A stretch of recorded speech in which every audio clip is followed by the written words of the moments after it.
BHP Billiton has announced a 31% jump in underlying profits for the 6 months to December 2013.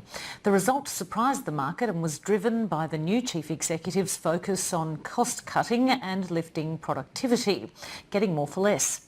Andrew Mackenzie is also moving the world's biggest miner into what is dubbed the fifth pillar of the business. There's iron ore, petroleum, coal, copper, and now billions of dollars is being invested in potash mines in Canada, a fertiliser considered pivotal as parts of Asia begin to demand more food production in the region. Many analysts see the mining boom being replaced before too long by a dining boom. I spoke to BHP Billiton's CEO Andrew Mackenzie earlier today in Melbourne. Andrew Mackenzie, an impressive result. Congratulations. Thank you. Now, what stands out in today's announcement is your success in cost cutting. How did you manage to make savings in the order of $2.2 billion over 6 months? Well, it's more than just cost cutting. I mean, we're both reducing the costs of doing what we always do, but we're also trying to produce a lot more for existing costs. And when we talk about broader costs, we say that by the end of this financial year, in June, we'll have embedded savings of about $5.5 billion. It's a mixture of the two.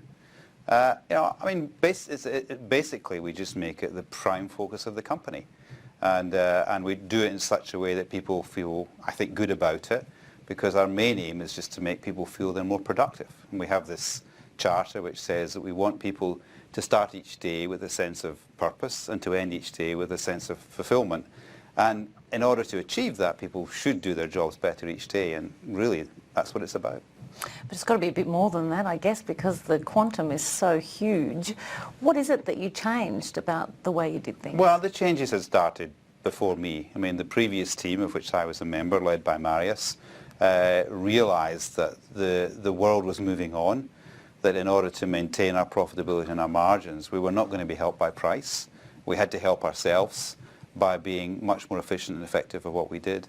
Marius led the installation of a big new system that gives us much more transparency. So when people want to do a job better each day, they're able to benchmark their performance against somebody else elsewhere in the company with a lot of detail and a lot of reality that is an apples for apples comparison.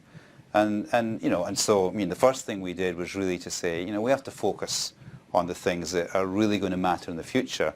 And if we're incurring costs that are not part of the long-term future, stop incurring them.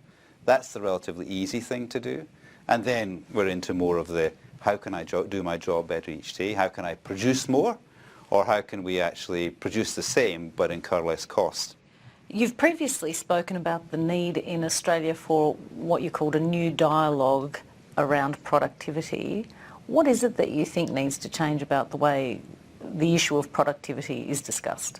Well, I think ultimately, and I think it was Paul Krugman, who's a famous US economist, said this thing, productivity isn't everything, but in the end it is almost everything. Because if you're actually not continuing to advance as a society, making more for less or more for the same, then you really have no excuse to pay yourself anymore. You have no excuse to raise your living standards. So it has to be much more central to what we do.